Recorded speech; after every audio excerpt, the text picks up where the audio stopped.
I was dating a Canadian girl some time ago, and she said something that was interesting. She was complaining that she doesn't have a lot of money, so she doesn't even go to stores, so she doesn't see things that she would be tempted to buy. She says, I figure if I don't even see it, I don't have to fight the urge to not buy it. Makes a lot of sense. You learn something from everyone.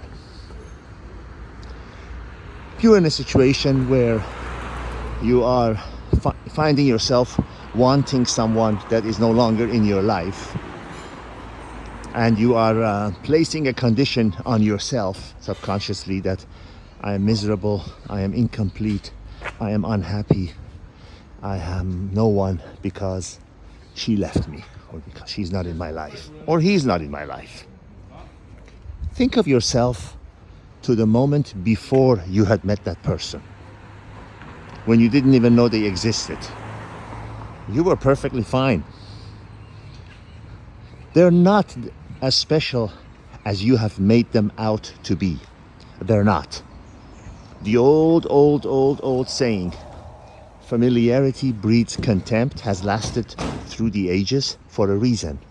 Because when you're familiar with something, when you have them, when you're close to them, when you see them every day, when their mystery that you've created in your head is gone, you realize they're just another person. How many times have people had a lover that left them and their world was turned upside down, and then they found that he wasn't all that after they had gotten back together?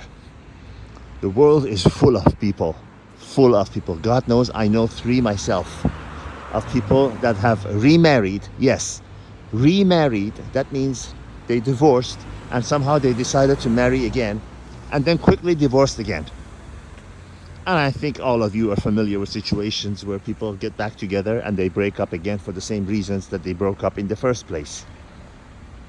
So if you are in a situation where you think you're heartbroken and incomplete and all devastated and your world is ending because someone has left you, just think of yourself before they entered your life. Your life was completely fine. You were okay. You didn't know them. So them not being in your life would not make any difference. Place yourself in that situation. Go back in time and look at yourself logically, because that's the only way to look at it. And let's say this also applies to objects. Let's say you see a car or a dress or a suit or a shoe that you really want. Put yourself in a place where you had not seen it, in the time frame that you had not seen that thing. You were not exposed to it. How would you know that you want it? You don't want it.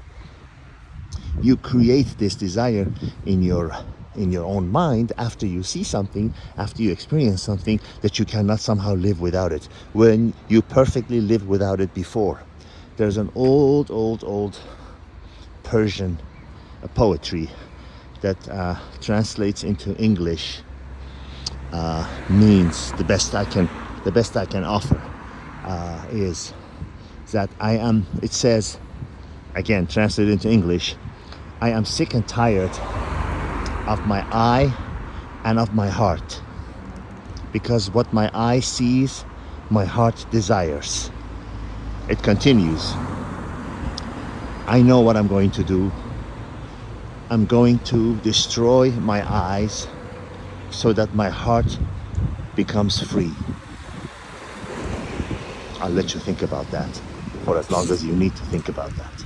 All the best.